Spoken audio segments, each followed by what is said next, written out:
Future ex-fiancé is angry because I don't want to share my son's money. I, 35, met my fiancé 2 years ago. My son, 4, gets on well with him, and my ex-husband, my son's father, also likes him. Now to the point, 3 years ago I won a large sum of money in the lottery. Not millions, but enough for a nice life if I work normally and a good start for my son later. 75% went into a savings account that my son will have access to when he's 21. My fiancé always thought he had plenty of money and never let me correct him. I insisted on a prenuptial agreement and for that the finances were disclosed. Now the amount in my son's savings account is about 5 times more than anything my fiancé has. Completely enraged, he left the lawyer's office and ignored all calls for 2 days. For me, that was the end of the relationship, and I wrote to him saying that he could have the ring back. A week later, he was at the door. He would love me, but was in shock and now wanted details of where the money had come from.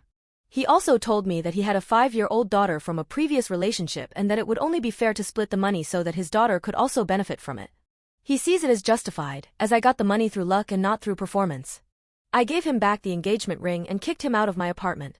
Since then, I've been getting messages from various social media profiles and cell phone numbers that I would be the who is ruining his daughter's future. I only found out about his daughter that day. I never saw any photos or anything like that in the past years. Relevant comments. Healthy_glove 2045. What? Your ex-fiancé suddenly has a 5-year-old daughter? Whom you never met, let alone you never knew. Jolly, Vacation 1529. This alone is a reason to break up. OP, yes, for me this relationship is over. I'm just shocked at the games he's playing now. I still haven't found out whether he really has a daughter or whether he made it up so he could disappear with half the money. Update. Hello everyone, thank you for your support on my original post, and sorry for the long wait for an update. After receiving many of your tips, I took my son to his grandparents, informed the police, and also my boss. Unfortunately, the police can't do much in my country as long as he doesn't commit a crime against me. Harassing me on the phone and begging for money doesn't count as a crime. I informed my boss mainly because my ex-fiancé works for a company that we deal with almost daily. That's how we originally met. In recent weeks, there have been many attempts by his friends and family to contact me, all of whom wanted to convince me to give him the money. But everyone hung up when I asked about his daughter. When my ex-fiancé showed up at my work, he didn't normally have to do that after getting a promotion. My boss called my fiancé's company and explained that if he took one more step in my direction, all contracts would be cancelled due to their unacceptable behavior. This led to a meeting with my ex-fiancé's boss, my boss, and me. I didn't tell them every detail, but when it came to the money, his boss explained to me that my fiancé actually wanted to buy a large stake in the company and was allegedly just waiting for the loan to be paid out. This made it clear why he wanted my son's money so badly. My ex-fiancé is actually a highly respected employee at his company, which is why his boss was reluctant to fire him. Especially since this probably wouldn't have improved my situation, and similar to the police, his boss considered it bad behavior, but it wasn't a criminal offense. At the same time, my company is a very large client for them, and sweeping the whole thing under the rug wouldn't help. After a few days, I received the news that my ex-fiancé was being transferred to another branch of the company, several thousand kilometers away from me. The company's purchasing department also clearly rejected the purchase. Afterwards, I found out via social media that my ex-fiancé actually has a daughter. A friend was still following him on Instagram to keep an eye on him, and when she looked at his tags from the last 6 years, she actually noticed his ex, and a look at her profile showed a girl of the specified age. I contacted her and she willingly explained to me how much he actually wanted a child and how, when the ultrasound showed it was a girl, he left her.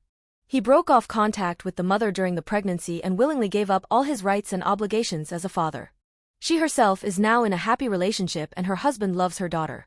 She never asked my ex-fiancé for money. Following your advice regarding the savings account, I contacted our financial advisor and can now say that I must apologize to you. It is indeed a trust fund, I just hadn't referred to it as such until then, as it is mainly referred to as a savings account in my country. But yes, it is a trust fund in the American sense.